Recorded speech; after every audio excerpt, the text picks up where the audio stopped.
से बोलिए सरस्वती मैया की।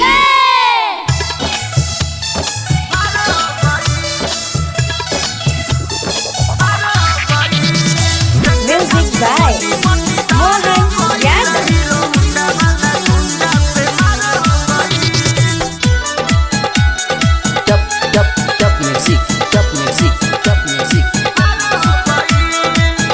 जानू जात रले मूर्ति भासावे, पूरा बेस खोली डीजे बजावे। ए सखी सुन रे, जानू जात रले मूर्ति भासावे, पूरा बेस खोली डीजे बजावे। लेके लपुआ के टोली चलल धाए धाए गोली, हाला गौआ जवार में भई। देखे खातिर पटी पटी दारो गइल, हीरो हुंडा वाला गुंडा से मार हो गइल।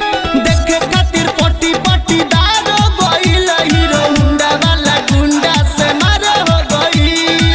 Top music, top music, top music, top music. Music by Mohan Yadav. नाचे यार चढ़ी ट्रॉली के ऊपर, दुनू ओरी रहे दू दू गो बूफर। गाना बजावत रले भोजपुरी, मारी के लोल सखी देले बसथुरी। ए सखी सुन ना, नाचे यार चढ़ी ट्रॉली के ऊपर, दुनू ओरी रहे दू दू गो बूफर। गाना बजावत रले भोजपुरी, मारी के लोल सखी देले बसथुरी।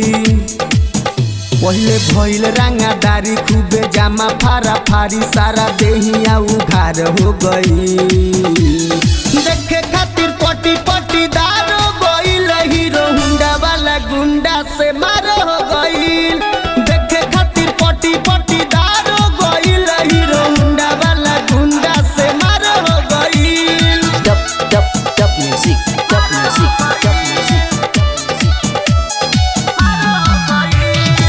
Music by Mohan Yadav. पर भसाने में हाथ रहे टूटल, तबो यार के नय ठल बा छूटल। आर्यन के ले गइल संगे बोला के, चंदन के भेजल समूहवा फुला के। ए सखी पर भसाने में हाथ रहे टूटल, तबो यार के नय ठल बा छूटल। आर्यन के ले गइल संगे बोला के, चंदन संतोष के मुहावा फुला के। संगे राजा एहसान मारा भइल घमासान, कुन दनो फरार हो गई। देखे खातिर पटी पटी दारो गइल, हीरो हुंडा वाला गुंडा से मार हो गइल। देखे खातिर पटी पटी दारो गइल, हीरो हुंडा वाला गुंडा से मार हो गइल। Top music, top music, top music.